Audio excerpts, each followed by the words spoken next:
Let's get started like usual. The juice today, and it was actually really easy to see, and it's fun to see him do it again. But this yellow jersey was a bolt of lightning. He probably scored about 4 touchdowns a day. Renard Bell, just been amazing. Just fully granted his 7th year, which is always awesome. And then on the defensive side, and I thought we challenged him a little bit in film yesterday, and he really responded today. But Jordan Lee, he had a couple picks early, making some big plays, had some great effort on some special team stuff, exactly where we want him to be.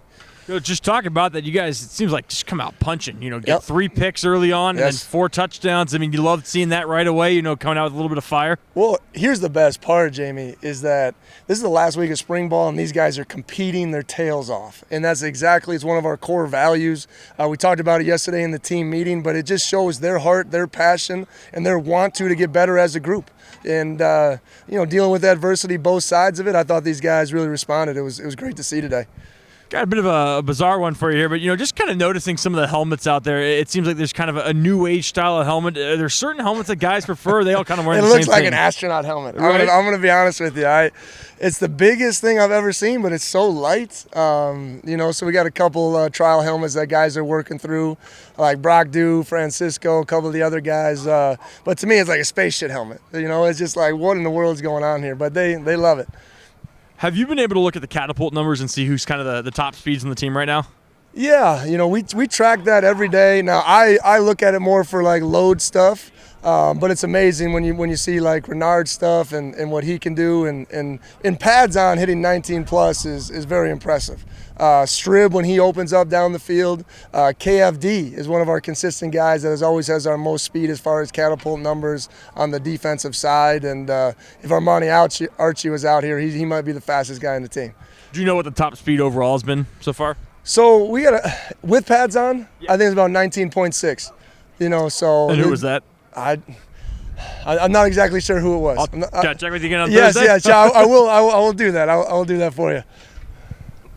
I have a few individual guys I'm just wondering about kind of working on stuff from. Yep. First of all, Armani Marsh, I haven't heard much about him throughout practice. Is that because he's just kind of model of consistency? It's because he's steady Eddie. It's exactly what he is. I mean, Armani, you just know exactly what you're going to get day in and day out. There's a consistency to how he attacks each day with a purpose and an intent. And that comes from, he got here as a walk-on. I don't know if anyone really gave him a chance that he could really do it. And he came here and just proved himself with a heart and with a passion. And like I always say this, he stretches with more serious purpose than anybody on the team. But that's how he works out. That's how he treats academics. That's how he attacks each and every day. So we know what Armani's going to give us, like point blank, period. Sometimes, those guys are just, you kind of forget about him in the background a little bit, but he's going to be a major contributor to everything that we're doing, and we're just more focused on trying to get someone to back him up. And then Mache, has he seemed to have how's kind of the transition been? Mache has steadily improved, and that's the best part about spring ball. We want to see improvement. So that's the biggest, core value we have for spring ball is whatever your level is, make sure we're getting better. And I'm going to be honest, those first few days at tackle were a little rough. And I think he's got a good job of settling in, owning the technique, and coming to work every day. Because it's hard. I mean, it's hard as an older guy to be asked to learn new things, right? But I think it takes a mature person to want to do those things each and every day. And I think that's how Mache and Jared have both approached this situation. And then your juice guy, Jordan Lee, as well as the other guy, just how he's kind of adopted a new leadership role. Same thing. Jay Lee, Jay Lee's game is thumping. It is box. It is aggressive. I coached a guy by the name of Andrew Wingard who's still playing in the NFL 4 years later. That's who he reminds me of. I mean, Dewey, as we called him, was 225 pounds playing strong safety. But Jay Lee's that physical presence in the box. And I think he's done a really good job. We're working on his game of how he's moving and covering in space. And I think you've noticed him. We definitely did today. But he's smart, he's tough, he's physical. And I think that's what we need at that strong safety position. I know some guys have been kind of in and out of the lineup, but with the cornerback group, I know you've been talking about kind of getting one of those lockdown guys to emerge. And is anybody kind of starting to, or is it? Well, it's been hard because some of the little minor injury stuff. There's some times where all of a sudden you would see Shaw, D. Lang. I have really high expectations for D. Lang. I call him Mr. Lang now because he's grown up. okay, and he's ready for that moment. The second corner position, Shaw will flash and have great days. His movement, his ability, his lateral quickness, I think is really, really special. Chris Jackson, I believe, is the most improved. Okay, and that's not saying against the other guys, but I think he's really hired his ceiling.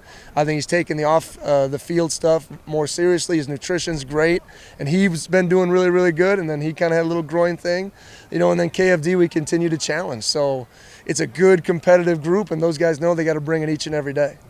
And last thing, you mentioned on Saturday about Travion and Francisco sort of battling it out for Mike. Is that kind of a new developing thing, or is that No. I mean, I think that's kind of been the whole time. That's nothing new to us. Like, you know me, we want to play a lot of linebackers, so it isn't one thing that Trey has done or not done, or Cisco. Like, we're going to rotate those guys in, and maybe one of them play multiple positions as well.